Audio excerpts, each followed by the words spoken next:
বলে যাও গিয়ে বলো যে হুজুর ভালো করে দেখে আমার গর্ভের মধ্যে মেয়ে নয় ছেলে আছে হুজুর। বাবা আমার এই কথা যখনই মহিলা যেতে আবু সালেহকে যখন বলে ধমকি দেওয়া হলো, ধমকি বলে বললাম যে মেয়ে সন্তান আছে, কিন্তু বারবার করে তুমি আমার কাছে আবার কি হিসাবে তুমি আবার জিজ্ঞাসা করতে আসলে তারপরে কি সন্দেহ আছে? আল্লাহ আল্লাহ বাবা এবার যখন ধমকি দিল রে বাবা আরো যেন যেন পুকুরে পুকুরে যেন কথা করতে আর আপনার আব্বার কাছে যাব না। আপনার আব্বা যে ধমকি দিল আমি এই ধমকি বরদাস্ত করতে পারলাম না।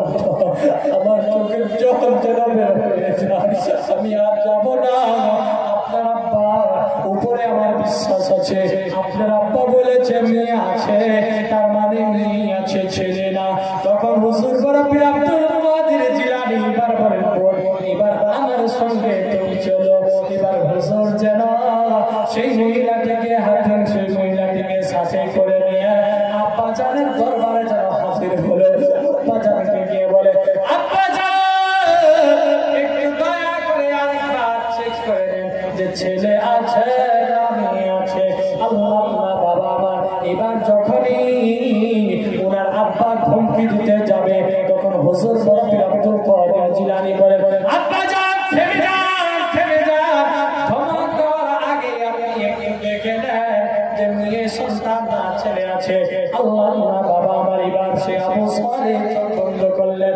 এবার দেখতে পেলেন যে যে গর্ভের মধ্যে মেয়ে সন্তান ছিল সে গর্ভের মধ্যে যেন ছেলে পরিণত হয়ে গেছে, ছেলেতে পরিণত হয়ে গেছে। আবু সালেহ বলে বেটা কেমন করে এটা হতে পারে?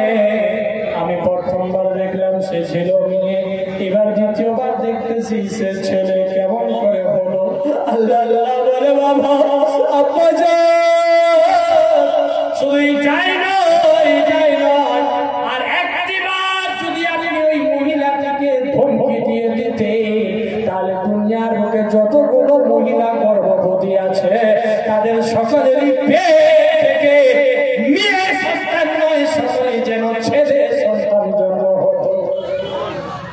এই জন্য বলে নারায়ে তাকবীর, নারায়ে সালাত, নারায়ে সালাত, নারায়ে हैदरी, उर्स मुबारक, उर्स मुबारक, नाराये तकबीर, नाराये सालात। वो हमारे शहनाई के राय जन्म बोलते से कि निगाहें वलियों में वो तासीर देखी, बदलती हुई हजारों की तकदीरें देखी। अल्लाह बाबा আমার ওলি তো হয় যে আমাদের কপালকে বদলে দিতে পারে। আল্লাহ আল্লাহ বাবা আমার তারা আল্লাহ ওয়ালা তাদের দিওয়ানা হয়ে যায়। দেখবেন বাবা আমার এই দুনিয়ারও বেড়া পার আখিরাতেরও বেড়া পার হবে। আল্লাহ বলে ইয়া আইয়ুহাল্লাযীনা আমানুত্তাকুল্লাহা হাক্কা তুকাতিহি ওয়া লা তামুতুন্না ইল্লা ওয়া আনতুম মুসলিমুন। আল্লাহ বলেন ঈমান ওয়ালো মুসে করো।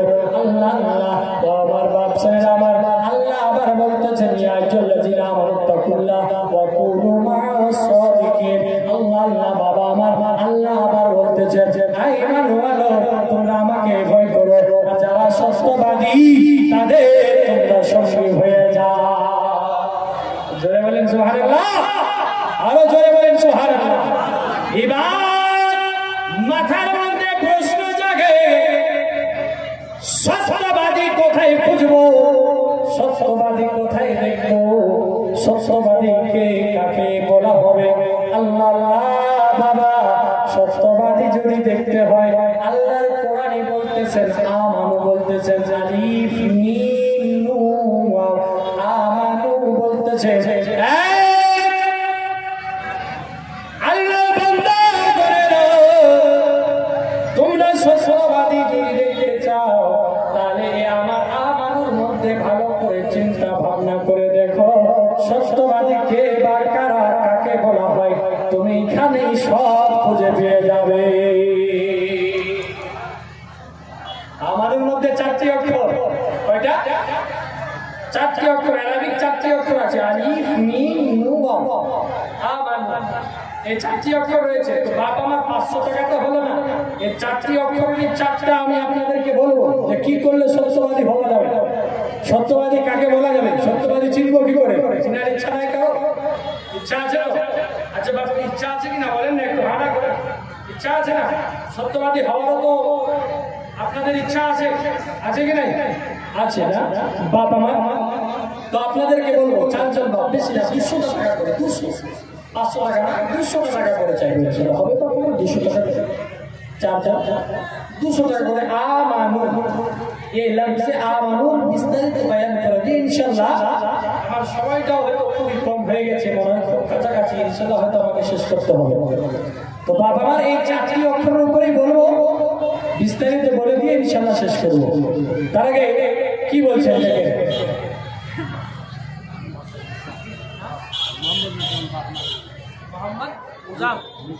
মুসা, সুবহানাল্লাহ, মুহাম্মদ মুসা বাপ মায়ের নামে 200 টাকা দান করেছেন, আল্লাহ দান কবুল করুক, আমিন সুম্মা আমিন।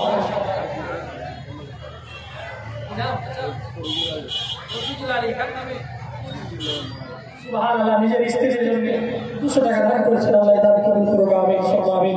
মাশাআল্লাহ, বাপ মা আর মাত্র 2টা করার পর টাকা আমায় মানুষ চিনাইছে, ওরে টাকা টাকা আমায় মানুষ চিনাইছে। মনসুর আলম 200 টাকা দান করেছেন, আল্লাহ দান কবুল করুক, আমিন সুম্মা আমিন। আরেকজন 200 টাকা দান করেছেন, আমিন সুম্মা আমিন। বাবা আমার 4টা হয়েছে, আর একটা কলম হয়ে যাবে, একটা কলম, তাহলে 5 পাঞ্জাতন হয়ে যাবে। হ্যাঁ, ওই যে 5 জন আছেন ইনশাআল্লাহ 5 পাঞ্জাতন হয়ে যাবে। হযরত ইমাম হাসান, হযরত ইমাম হোসেন, হযরত মা ফাতেমা, হযরত আলী আর হযরত নবী করিম সাল্লাল্লাহু আলাইহি ওয়াসাল্লাম, এই 5 জন নবী করিম সাল্লাল্লাহু আলাইহি ওয়াসাল্লাম। তো এই 5 জন মধ্যে আরেকটা কলম ছিল 200 টাকা, ইনশাআল্লাহ সবাই কাছে হবে আশা করি। 200 টাকা খুব একটা বড় টাকা নয়, মাশাআল্লাহ। এই যে দেখেন, যোগ্য বাপের যোগ্য বেটা নিয়ে এসেছে 200 টাকা। আল্লাহ যে নিয়ত দিয়েছেন 200 টাকা দান, আল্লাহ কবুল করে, আল্লাহ মেহেরবান। আল্লাহ যে নিয়ত দিয়েছে 200 টাকা, আল্লাহ কখনো এই জওয়ান ভাইয়ের পকেট করিয়েন না, কখনো টাকা। সকলে বলেন আমিন সুবহান আমিন। আরেকটু আমাদের বলেন সুবহান আমিন। সুবহানাল্লাহ, আরেকজন চাচা চলে আসছেন, সুবহানাল্লাহ, 6 নম্বর কলম হয়ে গেছে, মাশাআল্লাহ। আরেকজন চাচা আবার সুবহানাল্লাহ 200 টাকা দান করেছে, দান কবুল করুক, আমিন সুবহান আমিন। 6টা কলম হয়েছে বাপ। কিন্তু জাহান্নামের গেট কয়টা? 7টা। জাহান্নামের গেট কয়টা? 7টা। ও আমার সোনা মানিক বাপ, আর একটা কলম শুধু জাহান্নামের। জাহান্নাম আছে, হক है, জাহান্নাম है, হক है। একটা কলম ছিল 200 টাকা বাপ, একটা কলম মাত্র। 7 নম্বর কলম দেখতে চাই। তো বাপ আমার চক্কর করে আছে, কি বলছেন? টাকা আমায় মানুষ চিনাইছে, ওরে টাকা টাকা আমায় মানুষ চিনাইছে, টাকার জন্য বাবা ছেলেকে বিদেশে পাঠাইছে, টাকা আমায় মানুষ চিনাইছে। জোরে বলে, টাকা আমায় মানুষ চিনাইছে, টাকার জন্য বাবা ছেলে বিদেশে পাঠাইছে, টাকা আমায় মানুষ চিনাইছে, টাকা লাইগা বিদেশে গিয়া, টাকা লাইগা বিদেশে গিয়া কষ্ট করিলাম, টাকা লাইগা বিদেশে গিয়া কষ্ট করিলাম, কত জনের কত কথা আমি শুনিলাম, ভাইরে আমি শুনিলাম। কি বাস্তব কিনা, ঠিক কিনা? জোরে বলেন ঠিক কিনা? ঠিক তো? হ্যাঁ, এই টাকার জন্য তো আজকাল বাইরে বিদেশে পড়ে আছে। কোথায় সংসার, কোথায় বাপের সঙ্গে বেটার সাক্ষাৎ হয় না, দেখা হয় ভিডিও করে বেটার খাইলি, এখন বেটা বাপের সান্ত্বনা করার ছোট বলে বাবা খেয়েছে, হয়তো না খেয়ে আছে, তাই বলছে সুবহানাল্লাহ। ছোট্ট বাচ্চা একটা 100 টাকা নিয়েছে, দান করেছে, আল্লাহ দান কবুল করুক, আমিন সুম্মা আমিন। এই টাকার লাইগা বিদেশে গিয়া কষ্ট করি না, কত জনের কত কথা আমি শুনিলাম, ভাইরে আমি শুনিলাম, এ টাকার জন্য সোনাতে হো, এ টাকার জন্য সোনা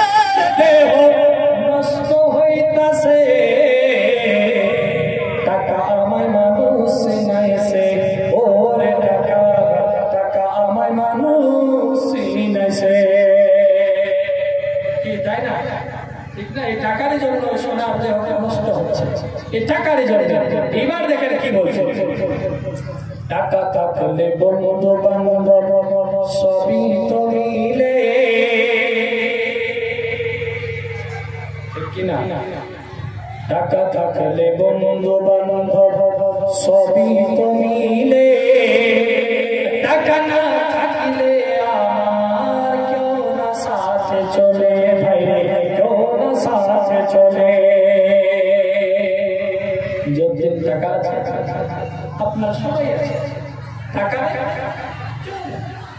কে জমিয়ে যাও দূরে যাও চিনে না আর যদি টাকা থাকে একটু বেশি গাড়ি গাড়ি টাকা তাহলে সবাই তোমাকে চিনবে দাদা কেমন আছো না চিনবে দাদা ঠিক আছে হ্যাঁ ভালো আছো কি বলছে টাকা থাকলে বন্ধু বান্ধব সবই তো মিলে টাকা না থাকলে আমার কেউ না সাথে চলে ভাই কেউ না সাথে চলে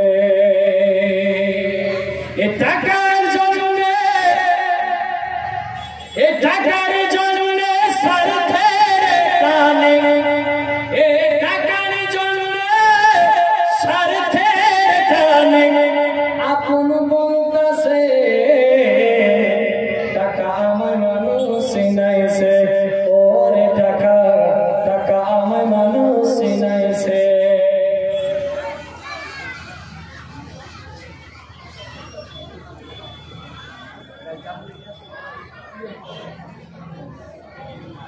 মাজারের এই সাইডে পশ্চিম সাইড উত্তর সাইডে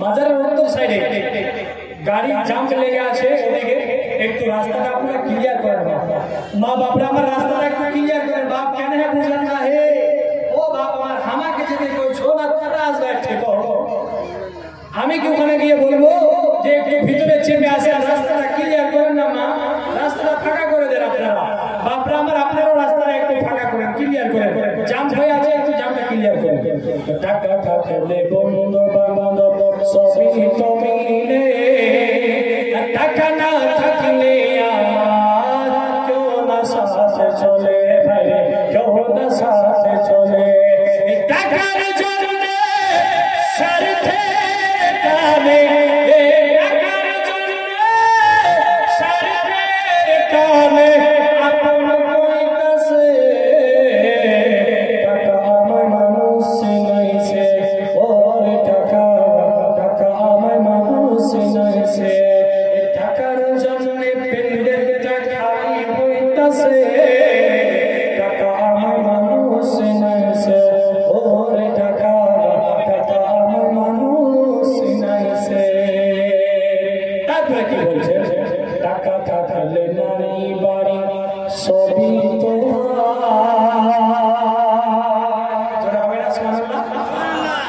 একদম বাস্তব কথা বলছি বাবা যুগের সঙ্গে আর একদম বাস্তব টাকা থাকলে নারী গাড়ি বাড়ি সবই তোমার টাকা থাকলে সমাজেতে বাপের বেটা কয় ভাই বাপের বেটা কয় জোরে হবে ঠিক কিনা ঠিক কিনা আরে জোরে কয় ঠিক কিনা ঠিক ঠিক একটু বলেন ঠিক কিনা ঠিক আজকে আমাদের যদি গ্রামে কারো কারো যদি টাকা পয়সা বেশি থাকে তো ওই গ্রামের সরকার আর মরল আর সিকিউরিটি আর কেশিয়া কিন্তু নামাজ নাই নামাজ নাই রোজা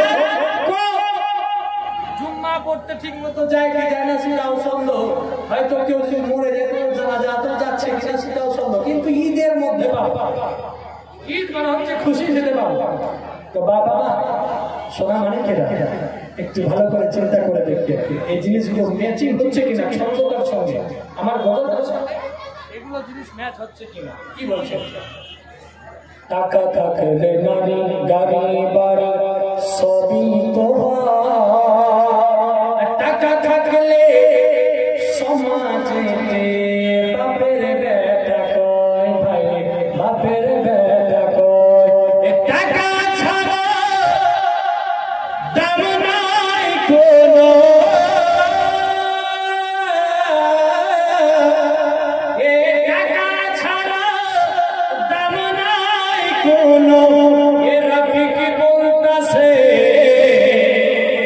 টাকা আমায় মানুষ নাইছে ওরে টাকা টাকা আমায় মানুষ নাইছে ওরে টাকা টাকা আমায় মানুষ নাইছে এ টাকার জন্য বাবা ছেলেকে বিদেশে পাঠাইছে টাকা আমায় মানুষ নাইছে ওরে টাকা টাকা আমায় মানুষ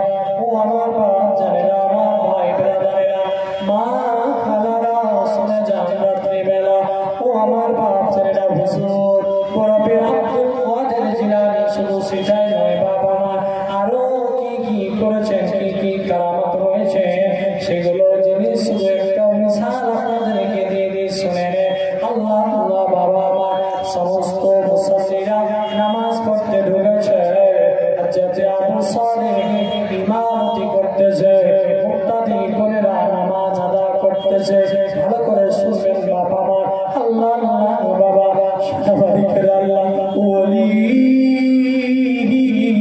কাদেরকে বলা হয় ওলি আল্লাহ কারা হয় একটু ভালো করে শুনে ওলি আল্লাহ হুজুর বসে হুজুর বড় আব্দুল কাদের জিলানী ওনার আব্বা জান ইমামতি করছে মুক্তাদি ওনার পিছনে নামাজ আদা করছে আর হুজুর বড় আব্দুল কাদের জিলানী মসজিদের বাইরে যেন জুতোগুলোকে এই দিক থেকে ওদিক করতেছে কোন জুতা ডান দিকে কোন জুতা বাম দিকে ফেলতেছে বাবা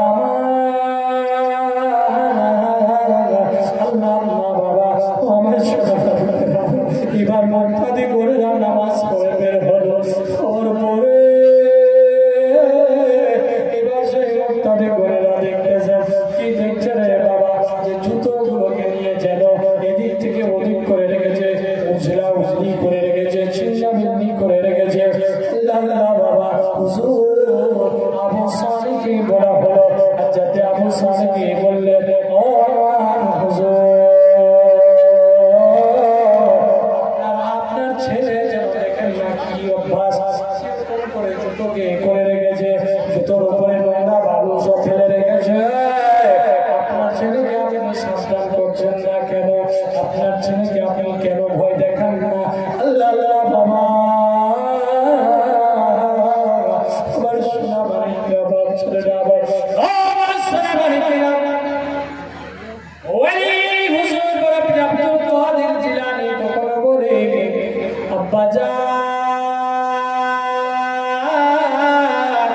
আমি যা করেছি সঠিক করেছি একটু ভুল করে নাই বলে কি করেছো বেটা বলো বলে আব্বা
তোমরা এই মসজিদ থেকে বের হয়ে চলে যাও।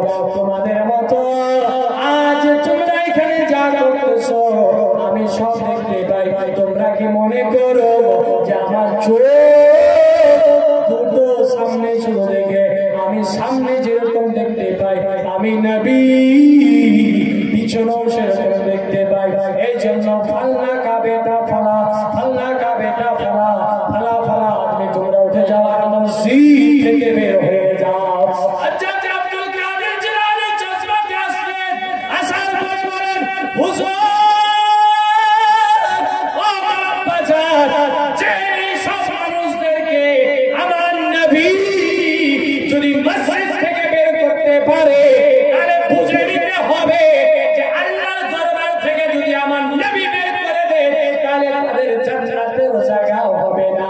ও আমার আব্বা জান আমি এই হাদিসের উপরে আমল করে বলতেছি যে আপনার পিছনে যারা নামাজ পড়ে আর ওরা যে গীবত করতেছে তাদেরকে আপনি বলে দেন যে যারা গীবত করে তোমরা সাবধান হয়ে যাও, হুঁশিয়ার হয়ে যাও, কেননা আজ তোমরা আমার পিছনে নামাজ কায়েম করবে আর গীবত করতে করতে যদি মারা যাও তাহলে তোমার ঠিকানা জাহান্নাম হবে, জান্নাতে তুমি ঠিকানা পাবে না।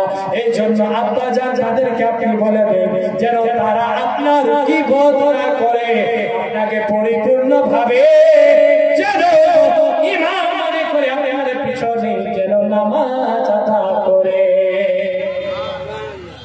তো ওনারা সব এই জন্যই তো বলছেন না कि आलिम उलमा के पास जाओ तो जुबान संभाल कर और वली के पास जाओ तो दिल को संभाल कर। इसको दिल को संभाल कर दिल থেকে সামনে যেতে হবে আর আলিম উলমাদের কাছে যাবে জবান থেকে সামনে যেতে হবে।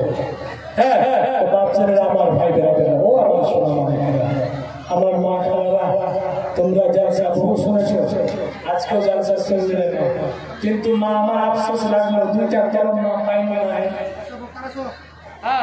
দুইটা কলম পেলাম না, বেশিক্ষণ থাকবো না। আমার পরে হযরত উলামা মৌলানা ইয়াকুব আলামা শাফি সাহেব উনি আসছেন ইনশাআল্লাহ আমার পরে বলবেন। বাস বেশিক্ষণ না, কয়েক মিনিটের মেহমান আছে। মা আমার দুটা কলম 500 টাকা দিয়ে দিতে পারে না, খুব আশা ছিল যে মা তোমাদের কাছ থেকে 500 টাকা দেখার দুটা কলম হবে না। শোনো শোনো আমার মা